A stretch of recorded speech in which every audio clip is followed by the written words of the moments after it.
Kamati kuu ya Chadema kwamba sijaumia kuondolewa kwenye nafasi ya katibu wa sekretarieti ya Chadema. Lakini kwa nini nimekuja kuzungumza hapa? Moja ni kutoa ufafanuzi au kukiri hadharani hilo, lakini mbili kueleza yale ambayo yanasemwa kwamba ni sababu ya Julius Mwita kuondolewa kwenye nafasi ya katibu wa sekretarieti ya kamati kuu ya Chadema.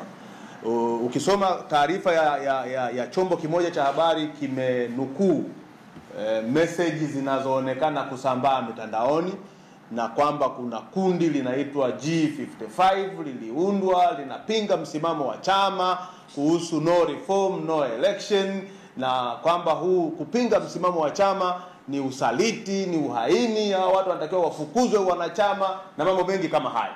Kwa hiyo nikasema ni muhimu haya mambo yakawekwa sawa. Kwanza niseme mimi sijaondolewa kwenye nafasi yangu kwa sababu ya hizo message.